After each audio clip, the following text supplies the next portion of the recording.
Last fall, I overseeded just over 3,000 square feet of thin, patchy, sun-beaten lawn.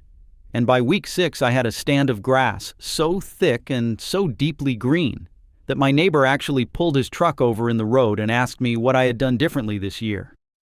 The funny part is, I didn't spend more money. I didn't water more. Take it across the bare spots, drag a rake over it, and pray for rain. And every fall, I'd end up with the same result. A weak, spotty germination, half the seed eaten by birds, or washed into the gutter, and a lawn that looked maybe 10% better than it did before I started. The breakthrough came when I started reading turf research out of Penn State and watching a few old groundskeepers from local sports fields talk about how they prep seed before it ever hits the ground. There's one small step in their process that almost nobody on YouTube talks about. My fill-in time got cut almost in half, and the color of the new grass came in noticeably darker and richer. That's the hidden trick I'm going to share with you today. And stay with me to the end, because that preceding trick I just mentioned is the one thing that separates a so-so overseeding job from a lawn your neighbors actually stop and notice. Let's walk through it together. Now, before we get into the how, I want to be straight with you, because I made every mistake in the book before I figured this out.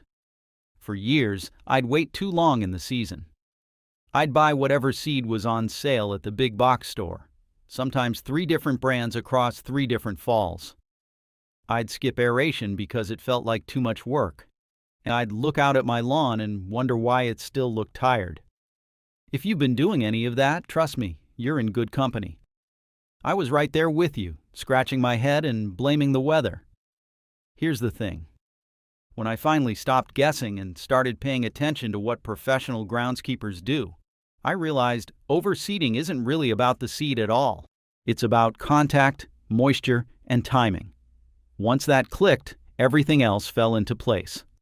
So let me give you the one core idea that ties this whole video together, because once you understand it, the steps are going to make perfect sense.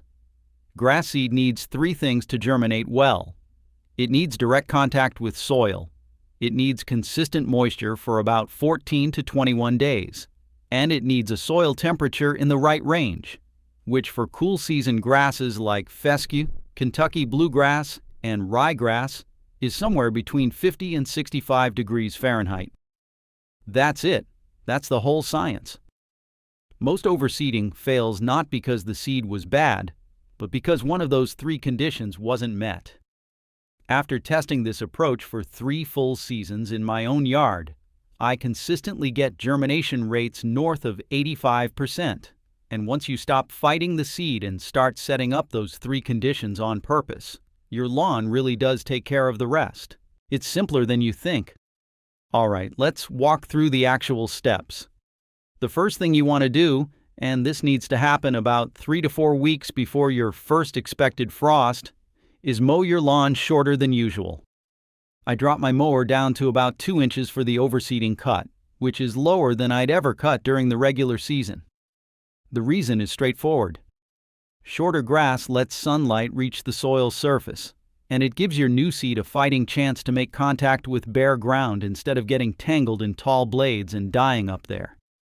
Once you've cut it short, bag those clippings. Don't mulch them back in. You want a clean surface. Then take a stiff garden rake or a leaf rake and work the thin and bare areas, scratching up the top 1/4 inch of soil. You're not trying to till the lawn. You're just breaking the surface crust so seed can settle in. Here's where most people go wrong. They skip this part because it feels tedious. But this is the difference between seed that germinates and seed that sits on top of dead thatch and never roots. Now, with your lawn cut short and the surface scratched up, the next thing you want to do is aerate. And I'm going to be honest with you, this is the single highest leverage step in the whole process. You can rent a core aerator from your local hardware store for about $70 to $90 for a half day. Run it over your lawn in 2 passes, the second pass perpendicular to the first. What this does is pull plugs of soil out of the ground, leaving thousands of little holes that act like perfect seed pockets. Water gets down to the root zone, Oxygen reaches the soil microbes, and your new seed has somewhere protected to fall. The conventional approach is to dethatch with a power rake, which tears up your existing lawn, is core aeration. It's gentler, it works deeper, and the soil plugs break down on their own within about 2 weeks. Just leave them on the lawn. They're free fertilizer. The biggest mistake people make, and trust me on this one because I made it for years, is buying a different bag of seed every season. You end up with a patchwork lawn where one section is rye, another is fescue, and a third is some no-name contractor mix. The colors don't match, the textures don't match, and the lawn looks uneven no matter how well you mow it. For cool season lawns in zones 3 through 6, I recommend a tall fescue blend, or a fescue and bluegrass mix from a reputable brand. For warm season lawns in zones 7 through 10, you're typically overseeding with perennial ryegrass over Bermuda for winter color, or sticking with your base species. Whatever you choose, look at the label. You want a germination rate above 85% and a weed seed content below 0.5%. For application rate, you want about 4 to 6 pounds of seed per 1,000 square feet for overseeding. Not 8, not 10. More seed doesn't mean more grass. It means more competition between seedlings, and they choke each other out. Load that seed into a broadcast spreader, set it to the rate the bag recommends, and walk the lawn in 2 passes, the second pass perpendicular to the first, just like you did with the aerator. Before we get into watering and fertilizing, I want to pause for just a second because what I'm showing you today is one piece of a much bigger system I've put together for homeowners who are tired of fighting their lawn every season.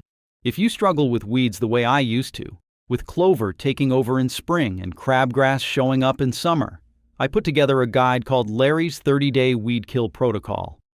It's a day-by-day plan that walks you through identifying the 7 most common lawn weeds, exactly which products to use, when to apply them, and how to keep those weeds from coming back next year. It also has a full seasonal maintenance calendar, so you're never guessing what to do next. You can grab it for $17 right now, down from $47, by scanning the QR code on your screen or clicking the link in the description. All right, let's keep going. Once your seed is down, the very next thing you do, and I mean within an hour or so, is apply. This is non-negotiable.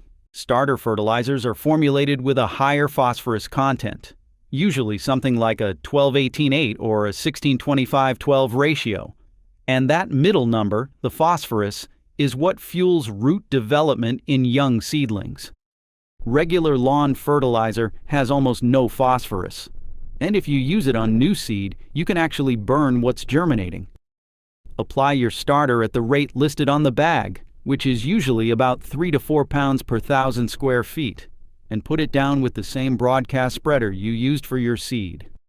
Don't overlap your passes too much. You don't need a heavy coat. You just need even coverage. Now watering. This is where most overseeding jobs live or die.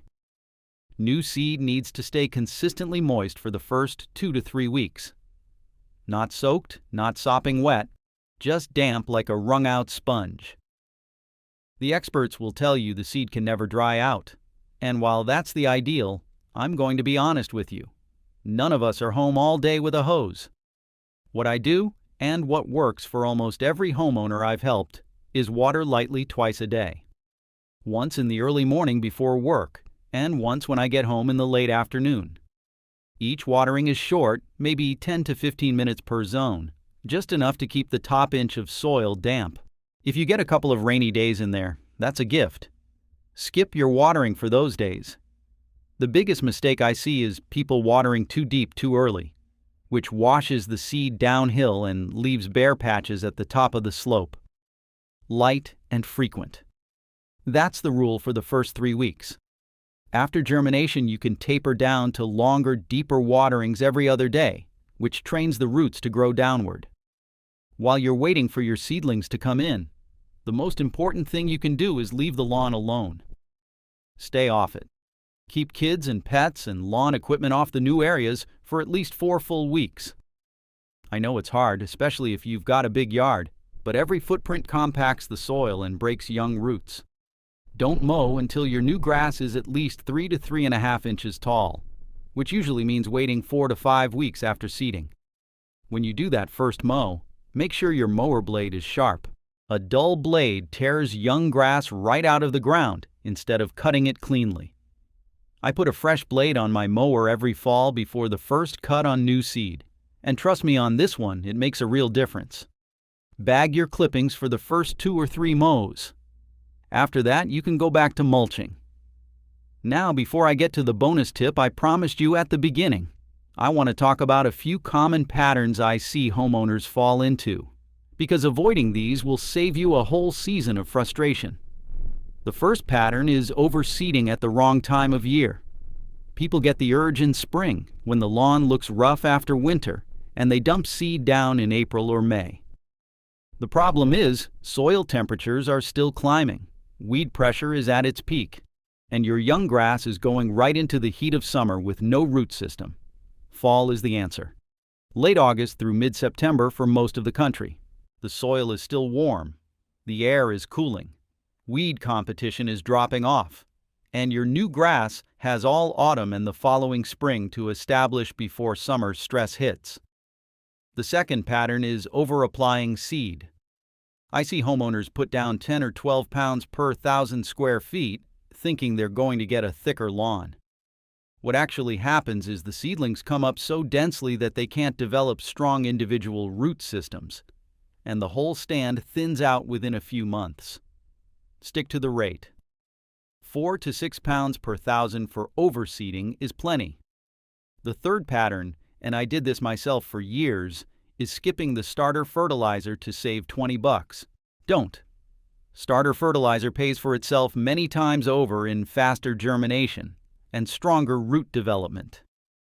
This is one place where the cheap option is genuinely the expensive option in the long run. And the fourth pattern is giving up too soon. New grass takes a full season to mature. You're going to see germination at 2 to 3 weeks, real coverage at 6 weeks, and a lawn that genuinely fills in by the following spring. If you overseed in September and your lawn doesn't look magazine perfect by October, that's normal. Be patient. Give it one full season before you judge the results. All right, here's the trick I promised you at the beginning, and this is the one nobody talks about. It's called pre-germinating your seed, and it's what I learned from old-school sports field groundskeepers who use it to overseed baseball outfields and football pitches. Here's what you do. 3 to 5 days before you plan to spread your seed, take it out of the bag and put it in a 5-gallon bucket. Cover it with cool water, just enough to submerge the seed by about an inch, and let it soak for 24 hours. Then drain the water off, but keep the seed damp. I usually mix it with about an equal volume of damp peat moss, or cocoa coir at this point, just to keep moisture even and prevent clumping. Stir it once a day. Within 3 to 4 days, you'll see the seeds start to swell, and some will even crack open with a tiny white root tip starting to emerge. When you spread that seed onto your prepared lawn, you're not waiting 14 days for germination. You're waiting 3 to 5. The seed has already started the hardest part of the process indoors, in perfect conditions, where birds can't eat it and dry weather can't kill it. Your visible green-up happens almost twice as fast. Your germination rate jumps, and because the seed roots down so quickly, you get a much thicker, more uniform stand of grass. The only catch is you have to keep the soil very moist for those first few days after spreading, because pre-germinated seed will die fast if it dries out. So plan your overseeding for a stretch of mild, cloudy weather, or be ready to water lightly 3 times a day for the first week. After that, you go right back to the twice-a-day schedule. I tested this for 2 seasons before I trusted it, and now I won't overseed any other way. That's the hidden trick that takes a lawn from average to emerald. So that's the full method. Mow short and clean up. Scratch the surface and aerate. Choose one quality seed and stick with it. Apply at the right rate, put down starter fertilizer, water light and frequent. Stay off the lawn and pre-germinate if you really want to take it to the next level. If today's video helped you see overseeding in a new way, The 30-day weed kill protocol is the natural next step. Because here's the thing. The best overseeding job in the world won't save your lawn if weeds are choking it out by next June. The protocol gives you the exact day-by-day system I use, including pre-emergent timing for spring crabgrass, post-emergent application techniques for clover and dandelion, spot treatment methods for stubborn perennial weeds, identification photos for the 7 most common lawn weeds, and a full seasonal calendar, so you know exactly what to do every month of the year. It's written in plain English. No fluff, just the plan. $17, down from $47. Scan the QR code on your screen or click the link in the description, and I'll see you on the inside. If this video helped you out, do me a favor and leave a comment letting me know what your lawn looks like right now and what you're hoping to fix this fall. I read everyone.